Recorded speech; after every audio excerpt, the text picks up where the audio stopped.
Ghazi kidney centre and multi speciality hospital गुर्दे और बवासीर के इलाज का 40 साल मशहूर हॉस्पिटल, जहां हजारों पेशेंट्स क्योर हो चुके हैं। Doctor Husseini international national award winner और दूसरे डॉक्टर्स और लेडी डॉक्टर्स की जेर खिदमत। सच न्यूज के खबरनामे में आप सबका इस्तकबाल है। आज की सबसे बड़ी खबर आ रही है। पिता की हत्या के इल्जाम में 18 साल जेल काट कर आया था बाहर, पेड़ से लटकी मिली डेड बॉडी। ओरिया में एक शख्स का शव यानी कि उसकी डेड बॉडी पेड़ पर लटकी मिली है। बताया जा रहा है कि मरने वाले के पिता की हत्या के इल्जाम में 18 साल की सजा सुनाई गई थी और वो जेल से बाहर आया ही था। मरने वाले की बहन गीता का कहना है कि वीरेंद्र नशे का आदी था और वो अपने दोस्तों से रुपए उधार मांगता रहता था। वीरेंद्र का एक महिला दोस्त के साथ भी चक्कर था। यूपी के औरैया में एक शख्स का डेड बॉडी पेड़ से लटके मिलने के बाद वहां पर हड़कंप मच गया है। बताया जा रहा है कि डेड बॉडी को कब्जे में लेकर पोस्टमार्टम के लिए भेज दिया गया है। मामले की जांच शुरू कर दी गई है। ये भी बताया जा रहा है कि मरने वाला अपने ही पिता के कत्ल के इल्जाम में 18 साल जेल की सजा काटकर जेल से बाहर आया था। वेडनेसडे यानी बुधवार की सुबह वीरेंद्र की डेड बॉडी ककोर पेट्रोल पंप के पास खेत के पास शहतूत के पेड़ पर मफलर के फंदे से लटके मिली है। ककोर गांव में आकर फांसी लगाकर जान देने के मामले में कई तरह के चर्चे हो रहे हैं। इस मामले में सिंह पुलिस क्षेत्राधिकारी महेंद्र प्रताप ने बताया कि मामले की जांच की जा रही है, उसी हिसाब से आगे की कार्यवाही होगी। पोस्टमार्टम के बाद डेड बॉडी को परिजनों को सौंप दिया जाएगा।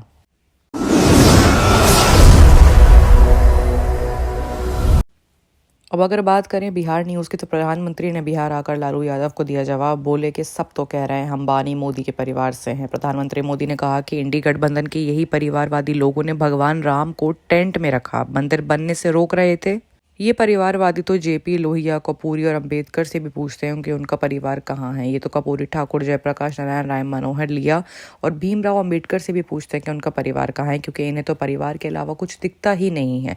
ये परिवारवादी बरौनी की फैक्ट्री में बंद कर रहे थे और यहीं श्री राम मंदिर बनने से भी रोक रहे थे, ऐसा पीएम मोदी ने अपने बयान में कहा है।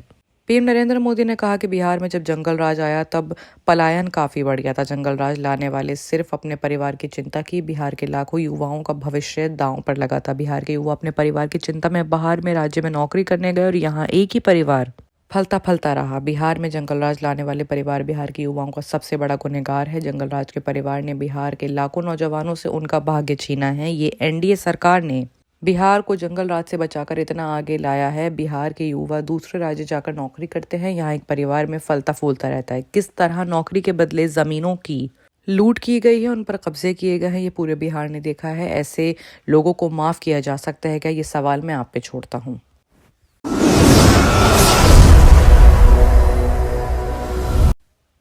अब अगर बात करें दिल्ली की, तो हाईकोर्ट से भाजपा के 7 विधायकों को राहत मिल चुकी है। अदालत ने उनको दरखास्त करने का जो फैसला था वो रद्द कर दिया है। दिल्ली उच्च न्यायालय ने दिल्ली विधानसभा के 7 भाजपा विधायकों को छूट दे दी है। उन्होंने अपने निलंबन का न्यायालय में चुनौती दी थी। इन विधायकों को 15 फरवरी को दिल्ली विधानसभा के बजट सत्र में दौरान उपरोक्त लेकर दरखास्त कर दिया गया था। हाईकोर्ट ने विधायकों की याचिका पर 27 फरवरी को अपना फैसला सुरक्षित रख लिया है। 7 भाजपा विधायक, जिसमें मोहन सिंह, अजय महावर, ओपी शर्मा, अभय वर्मा, अनिल वाजपेयी, जितेंद्र महाजन और विजेंद्र गुप्ता शामिल हैं।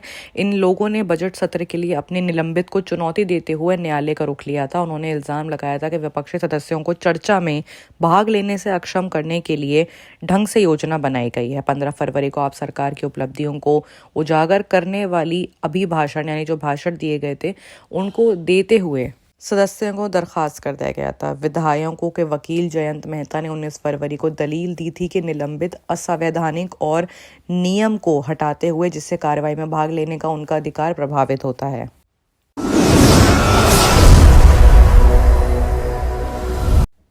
बात अगर करें महाराष्ट्र की, तो सांसद नवनीत राणा को व्हाट्सएप पर मिली जान से मारने की धमकी, एफआईआर दर्ज हो गई है। अमरावती के सांसद नवनीत राणा को एक ऑडियो संदेश के जरिए जान से मारने की धमकी दी गई है। पुलिस ने मामले में मुकदमा दर्ज कर लिया है। अमरावती की सांसद नवनीत राणा को एक ऑडियो संदेश के जरिए जान से मारने की धमकी दी गई है। धमकी भरा ऑडियो उन्हें व्हाट्सएप पर भेजा गया था। इस मामले में पुलिस ने कार्यवाही करते हुए अनजान शख्स के खिलाफ मामला दर्ज कर लिया है। इसकी जानकारी पुलिस ने वेडनेसडे को दी है। एफआईआर के मुताबिक संदेश भेजने वाले सांसद के खिलाफ आपत्तिजनक शब्दों का भी इस्तेमाल किया गया है। पुलिस ने मामले की जानकारी देते हुए सांसद नवनीत राणा को 3 मार्च को उनके फोन नंबर पर धमकी के ऑर्डर्स दिए हैं, जिसके बाद उनके निजी सहायक ने पुलिस में शिकायत दर्ज कराई है। ऑडियो क्लिप में प्रधानमंत्री नरेंद्र मोदी, केंद्रीय गृह मंत्री अमित शाह और आरएसएस प्रमुख मोहन भागवत के खिलाफ भी शब्द इस्तेमाल किए गए हैं। बाकी की तमाम खबरों के लिए देखते रहिए सच न्यूज़।